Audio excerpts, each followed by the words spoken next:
There's also talk of jackhammers outside some windows for some people, too, that they kept people awake. These are the Big Ten standings. Our hotel. Not me, man. I sleep through anything. Hey, you're at home. Next time I'm sleeping over your crib, Come on over. Put me in the basement. Come on over. Won't even know I'm there. Anytime. Take a look at this day in the Big Ten. Indiana, Ohio State sitting atop the standings at 4-0. Then you've got a plethora of one-loss teams, some two-loss teams. UCLA is in the mix there. Kirk, I think we're a week and a few days away from the first college football playoff rankings release.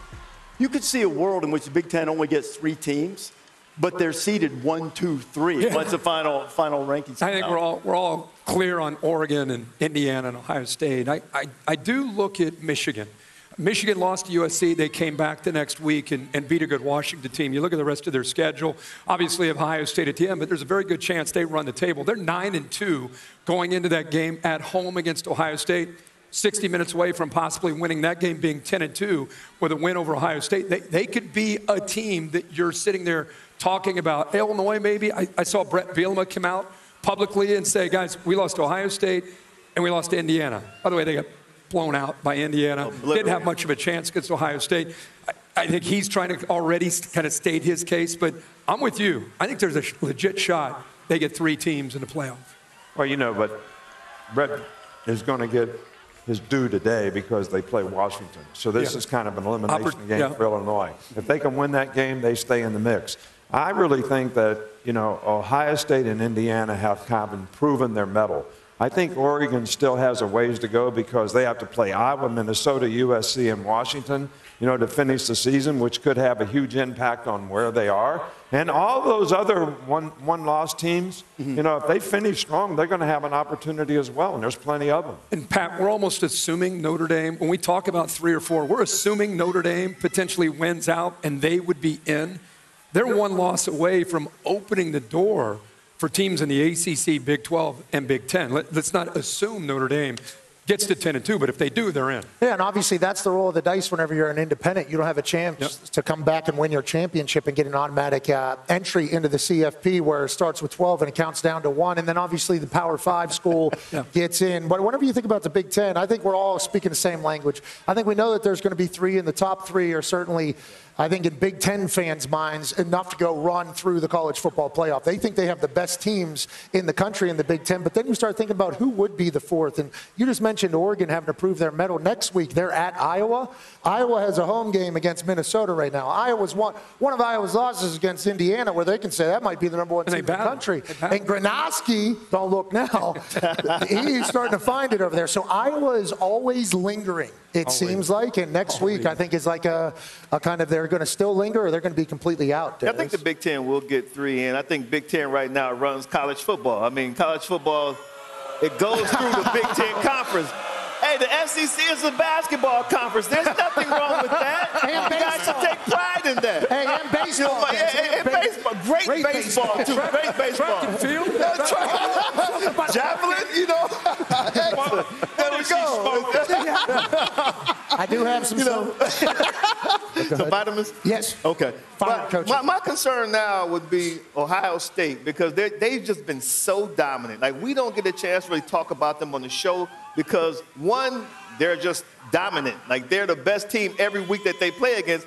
2, the competition that they've been playing against has been subpar. So because of that, I still don't know just how good Ohio State is. They haven't been battle-tested. They haven't had any adversity. And then you take that going into the tournament, it's like a boxer going to a championship tournament that's never been chin-checked. And the managers are like, okay, now once he gets hit, like, how is he going to deal with that? So that's my only concern. But obviously, the Big Ten is going to get 3 teams in. Like you said, though, if Michigan runs the table, they only have 1 loss in conference. Don't forget the second loss was to Oklahoma, then they'll probably get in too. We talk about these championship games all the time. You made mention of Notre Dame doesn't have one. But one of the biggest disadvantages is when you are in a conference and you have a championship game and you lose in a championship game, that really shouldn't impact your chances to go to the playoffs or whatever. But it certainly does, and that's a huge disadvantage for the teams that go and don't have success. Jeez, they'll just chant your name. Scares you the most. Well, we've already talked about Bama going to South Carolina. Some of these games. But this game right here, Good one. Yeah. Starkville's a hard place to play. Yes, Cowbells will be ringing in your ears for a week. Yep. And Texas has not been a dominant team so far. So I like that this call. is going to be a real test. Yeah, I like that. Superdog implications. Sneaky one up there. You talked about Texas. Last week they had Kentucky. Tennessee goes into Kentucky tonight. That could be Best non-quarterback in the country. Can we take Jeremiah Smith? It's like out of the category. Bro.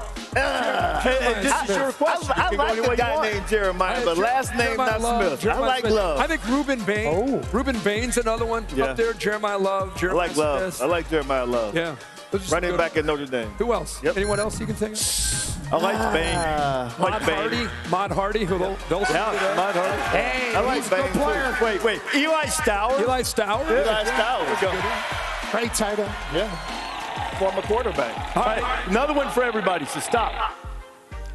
Favorite all-time country singer. Ooh, Shambuzi.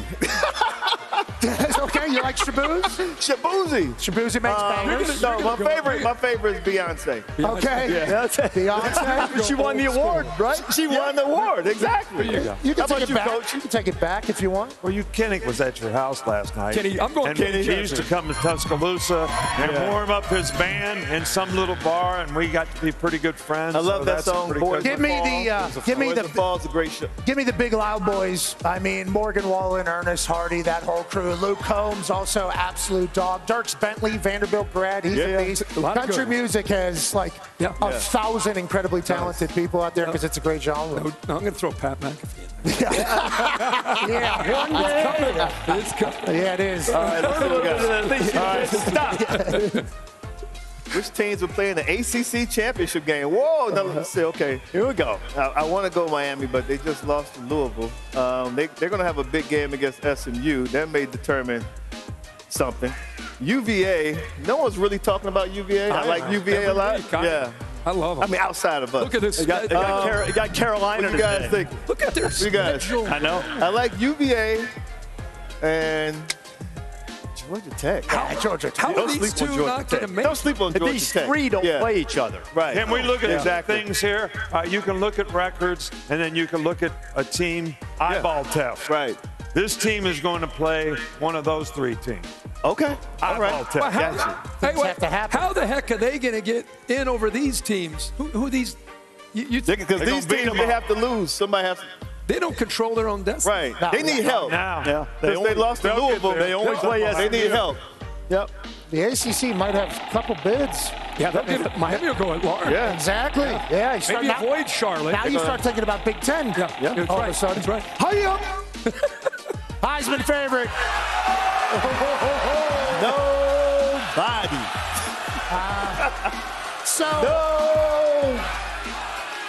What this man has done for Bloomington, Indiana, absolutely outrageous. This guy started out a little rocky, has now flipped Alabama into maybe the best resume in all of sports. This dude, unbelievable, but how could you not say the man that turned the Harvard of the South into a football team? Diego Pavia. I mean, we talk about just transforming an entire city, a program, an organization. He's got to be The guy I told you that I like. Yeah. Just keep an eye on that cat right there. Here's Montgomery Bell Academy's finest right here. Marcel Reed having a great year. Great year for Marcel Reed. it's going to have a lot to do with tonight. teams can remain being successful. Right. That's going to have a lot to do with it. Big test for Marcel Reed tonight. Death Valley. We just learned something. Montgomery Bell Academy didn't get a big cheer. They got a boo.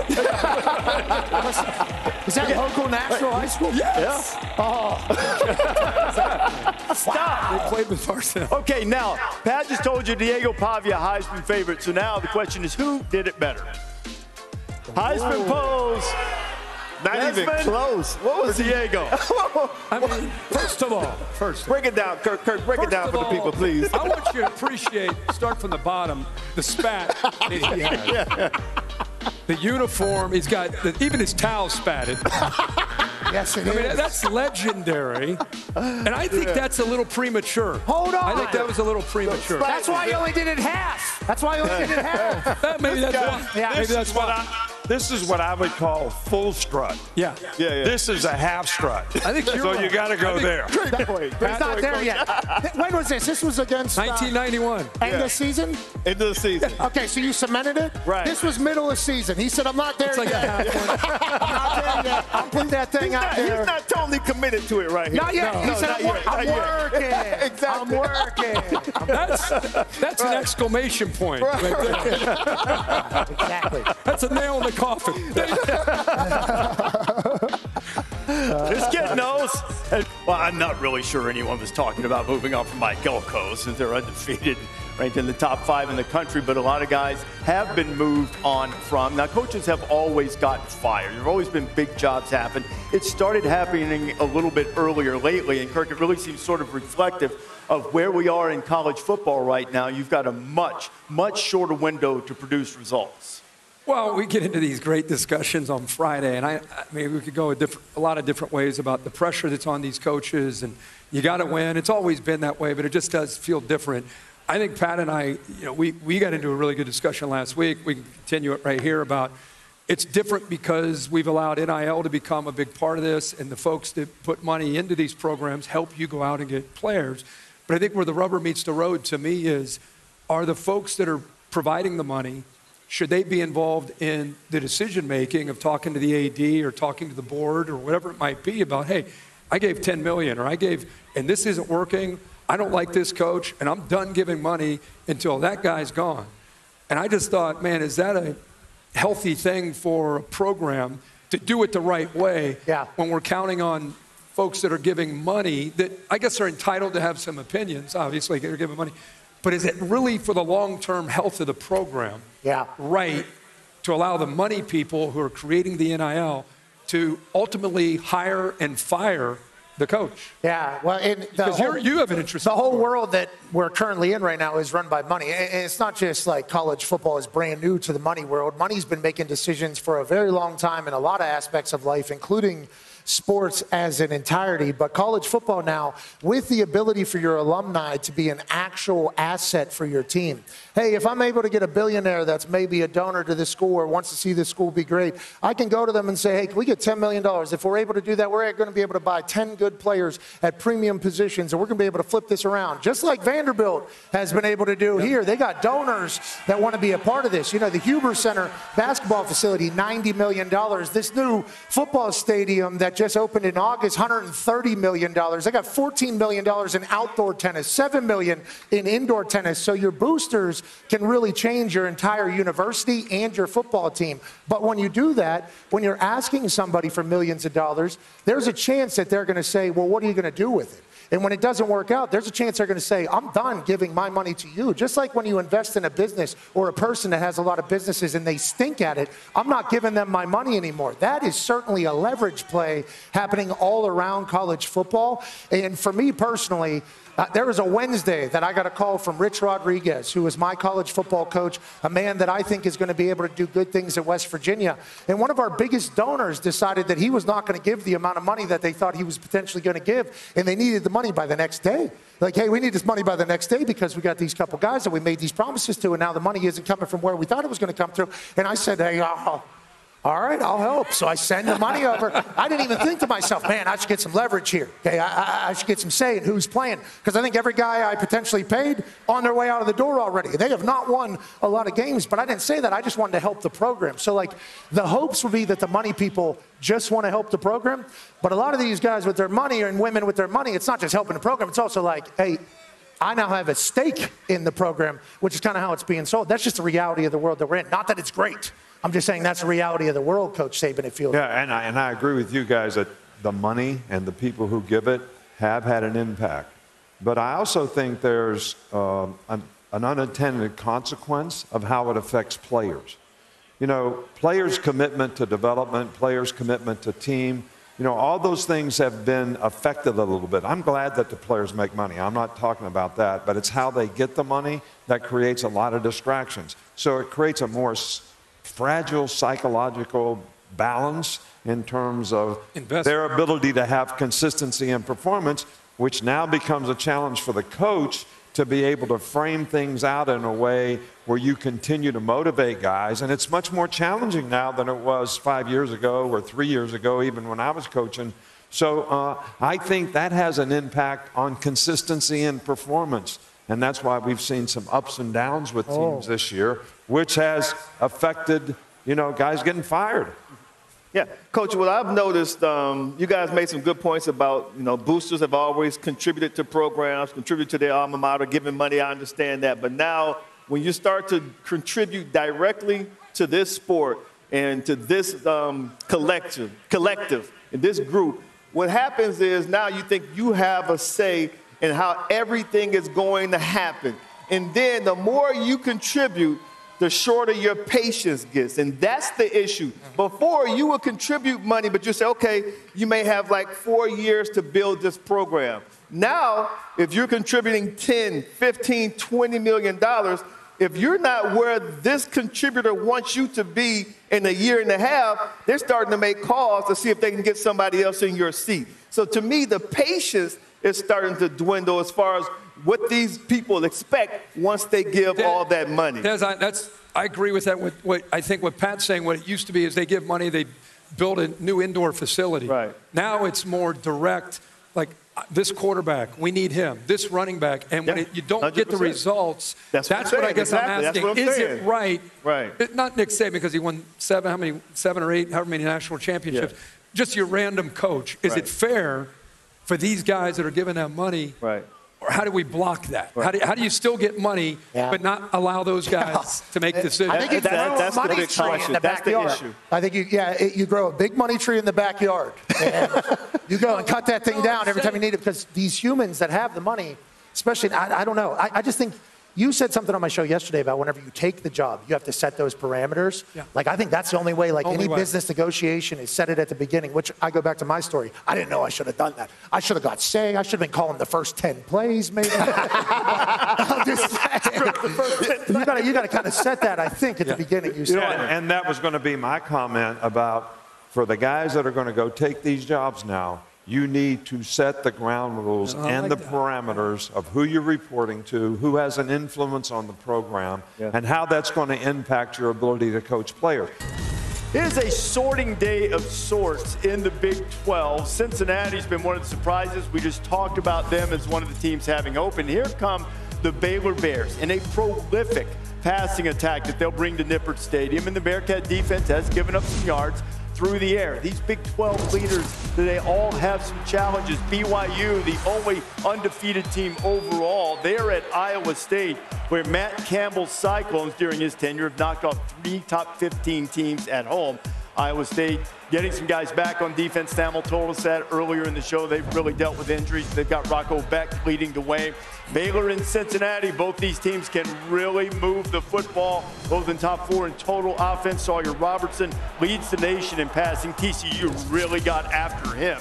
And then Houston and Arizona State. Houston's lost only one time to Texas Tech. Arizona State will be without Jordan Tyson, who is having a hamstring issue. Connor Wigman, the Texas A&M transfer, has really been playing much better of late. Now, Texas Tech probably going to be a little bit irritated when they take on Oklahoma State. The Cowboys, of course, changing regimes after Mike Gundy looking for a coach, and they've been getting grilled. I imagine that series will not be in anybody's favor except Texas Tech after the end of that day. But Pat, this BYU team continues to win close games, show resilience. Bear Bachmeier has been terrific. Yeah, Bear Bachmeier is certainly a stud. Went for like 230 and 2 tuds last week, including a 22-yard run to seal that 24-21 win over Utah. And you go back to last week for this BYU team. They were underdogs last week as an undefeated going into a game. And now yet again, here they are as an undefeated going into Iowa State as underdogs yet again.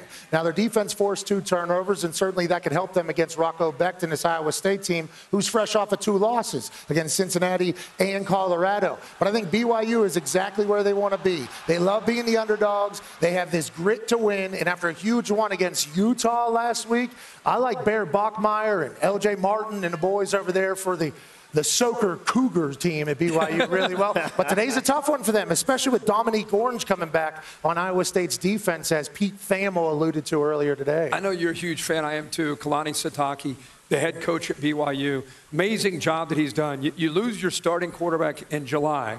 You turn to a true freshman in Bear Bachmeier, and you're 8, potentially, if they win in Ames today, 8-0 for the 3rd time in Sitake's era that he's been the head coach. Just an amazing job of keeping that thing together. And then Scott Satterfield at Cincinnati. I think when UC got put into the Big 12, I think a lot of people, including a lot of people who are UC fans, thought there's no way they're going to be able to compete in the Big 12. Brendan Swarsby right now is spinning it. They're scoring on pretty much everybody that they play. So there have been some great surprises, I feel like, Coach, this year in the Big 12.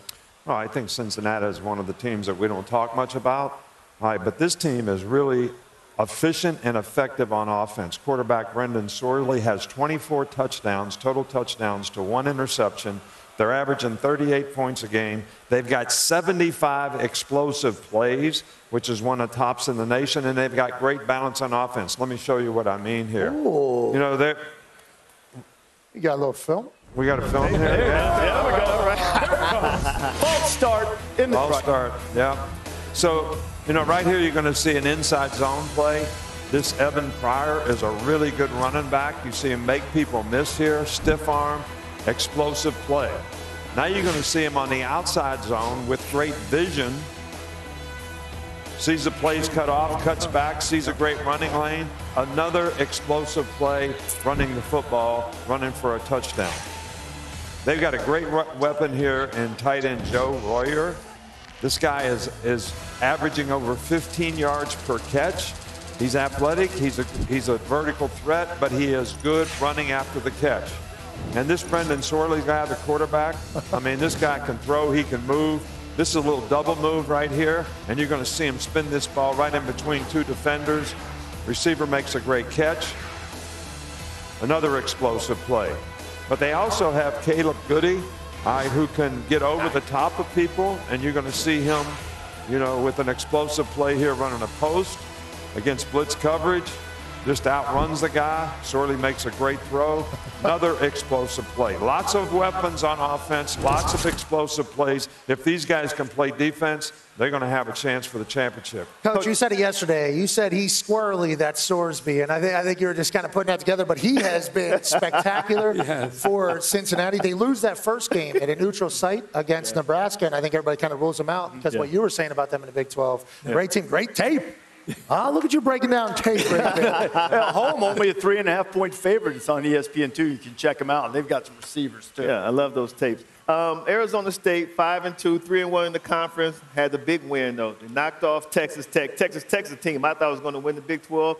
It's not over yet. They still can. But I like Arizona State. Kenny Dillingham does a fantastic job. Jordan Tyson is out, their star wide receiver with the hamstring. He proved to us a year ago that without Jordan Tyson, they won the Big 12 championship game, and then they gave the Longhorns all they can handle in an overtime loss in the playoff game. So I still have a lot of confidence in their quarterback, Sam Levitt. He's back. And you look at their schedule. They play Houston today. If they're able to get past Houston, who they got left? They got Iowa State at Iowa State, and then they have West Virginia at Colorado. Then they wrap the season with a game against Arizona. I think they can make a run. Totally could. Absolutely. And even if they get left out of the championship game, they might have enough to be able to say, hey, throw us in there as a potential at large. There could be some people beating up on each other. Georgia Tech quarterback Haynes King. Haynes, it's homecoming there. I think you're the logical choice to be homecoming king. Has there been groundswell and support, given all the great things you've done this year on the field, to give you a little homecoming king look? I have no idea. Right now, you know, really focused on Syracuse.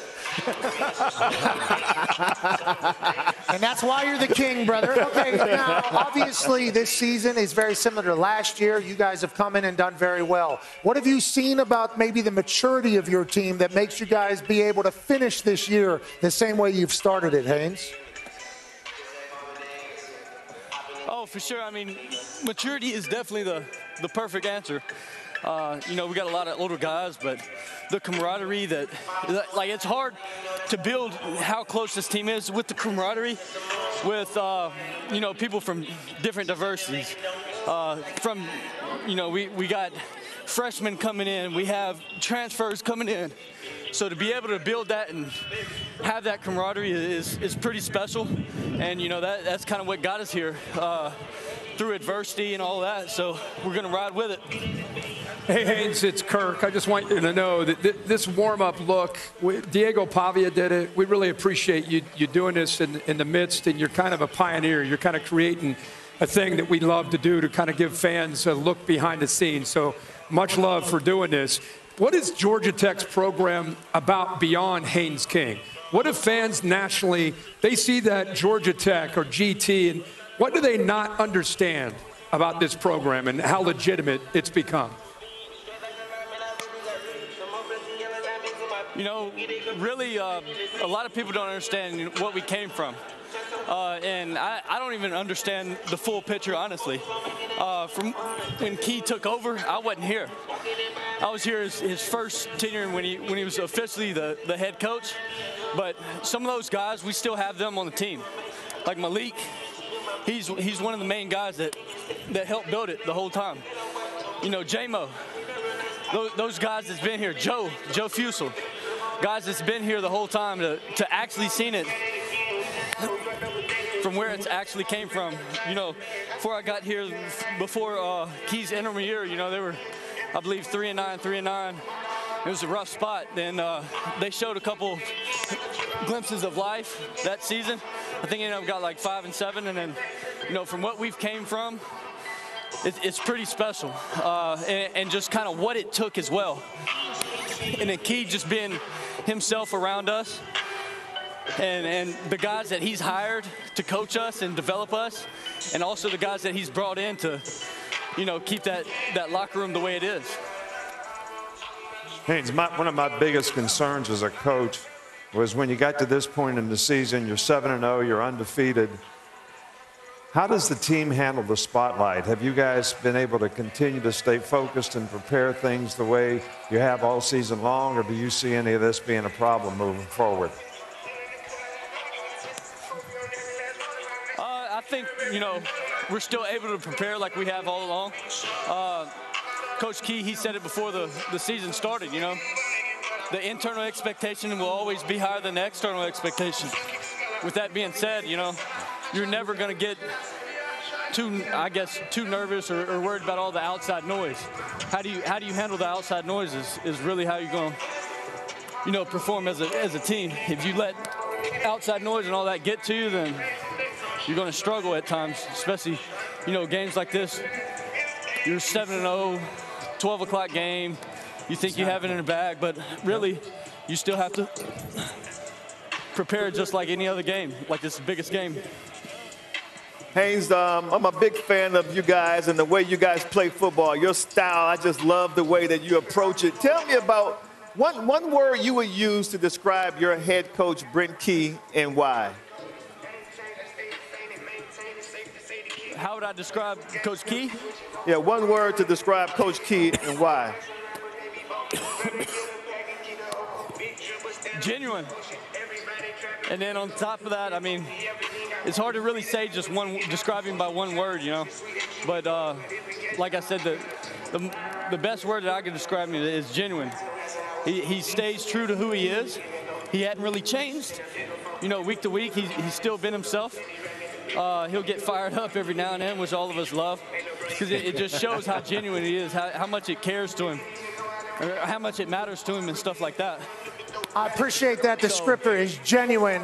You know, you use word like diva on somebody, they might want to fight you. So genuine seems a lot better. And now on that note, I would like to offer you an opportunity here, Haynes.